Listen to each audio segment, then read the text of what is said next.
So years ago, when I was studying holistic psychology and I focused on trauma and bodywork and trauma-informed coaching, I made a video because I was really worked up about discovering my love addictive patterns.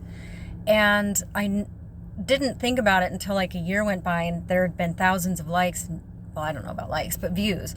And that first video kind of inspired me to make more, to kind of explain my journey of after I discovered that, like how I grew and what I was learning about releasing that love addictive patterning. The language now that we use more, which I prefer, is more about attachment theory and how my anxious attachment style, because I didn't really get the emotional love and support or physical that I needed as a child, kind of threw me into looking for that in relationships as I got older. But it also makes you kind of drawn to the people that have the same, I don't know, dysfunction, for lack of a better term that I can think of on the fly. You kind of are drawn to that because you think on some level, not consciously, but sub and unconsciously, that if you can get that person to love you or to give you and fulfill what you weren't getting when you were younger, it would heal that aspect of little you, right? And that's mainly what I had to learn. So the love addictive expression and all those videos I made helped a lot. At the time, that language worked, even though I never really resonated with addict, because you're more of addicted to a fantasy. So it's more of an internal addictive issue, a dialogue, an idea, but also a hope, which reminds me of a post that's living rent-free in my mind, and I put it on my Facebook and in my Instagram story today. And it's Friday. And it's basically the post by Frankie's Therapy or something like that. Anyway, the whole post is just beautiful and eloquent, and I hope you check it out. But it's basically that you're not obsessed with him, you're obsessed with, I'm saying this wrong, but you're basically obsessed with what your idea and your hope was in them choosing you and that feeling that you were looking for. So that has been important to me to realize that the fixation on certain person, if you have it, and a lot of times people will say, he's my twin flame. It's like, well, first of all, in the basic theory of twin flames, you're actually not supposed to. They're part of your soul family, yes, and they're probably another aspect of you, but you're not necessarily meant to be forever with them, because that means you're not growing and expanding aspects of yourself if you always stay together, right? You both need the opportunity to learn and grow in your spirit and your consciousness, and raise your consciousness and learn whatever it is you didn't learn prior. And yes, we have soul families and we might all interact with each other theoretically, but the twin flame is the person that is meant to push you beyond your limited self and perspective of self when you come to this incarnation, essentially.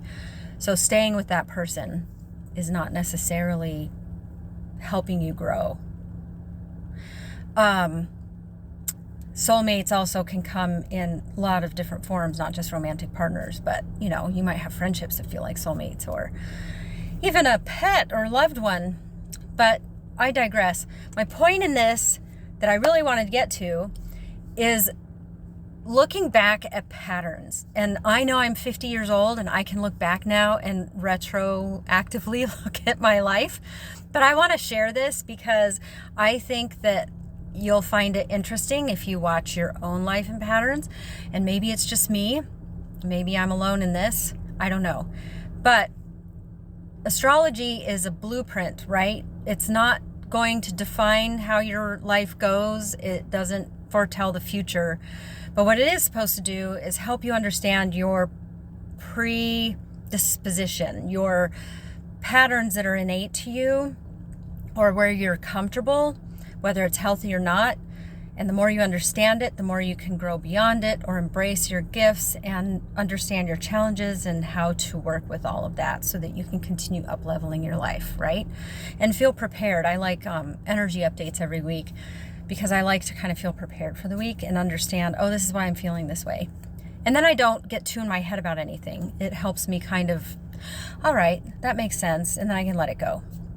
So in saying that, the people that were the most difficult, a couple of the most difficult relationships I had in my life that I was drawn to, because the initial relationship I had was actually more about us being forced together because of religion and we were kids, and that I don't really take into this equation. That's, again, another topic, another day. We both are good. But I'm talking about after that, when I was on my own and I was choosing my own partners or the people I was drawn to, and it felt almost like an energetic pull, and I could not understand this intense, was it chemical, this attraction, what was it? And the people that were not healthy for me, one of them was a significant topic of almost all my videos, were people, and he has the same Venus sign as my father. So I think, and there are other aspects, like he had similar placements to like my brother and my dad. And then another person in my life had similar chart and Chinese medicine, Chinese astrology placements as my mother and my father. So it was like I was instinctively trying to work through these childhood wounds. And I was drawn to what was familiar, even if it wasn't healthy, because I thought it would be safe. I felt like I would be chosen because I'm choosing them so willingly. Then maybe they would choose me just as willingly, but that wasn't the case. And partly probably wasn't the case because maybe my chart doesn't align with theirs. I don't know. Numerologically speaking, the person I was most fixated on, we had shared trauma as children, so that was part of it. We also have the same life path number, which is 11. I'm with an 11 now, so 11s are really drawn to each other. But you start looking at these patterns when you can't understand it and you can't explain it, and you feel like it's deeper than just, oh, but it's more than hope and it's more than me wishing this or that. Then start looking at your numerological similarities and what their chart looks like compared to the people in your life that you grew up with, especially parents or siblings you were close to or had trouble with. And what if you see correlations there? So once I started working through all those issues, I wasn't drawn to them anymore like I was once I started to understand it intellectually. And now I'm with someone who's a Taurus, and Cancer is in Venus Cancer. We both have Mars in Pisces, so we get each other's, that dynamic, which is the love addict position. So we both kind of get that about each other and our past, and we understand what work we've had to do to get past that. And my Venus is in Taurus and my moon is in Taurus. So my love language is everything he is. And the nurturing and stuff aspect of me, his Venus in Cancer loves.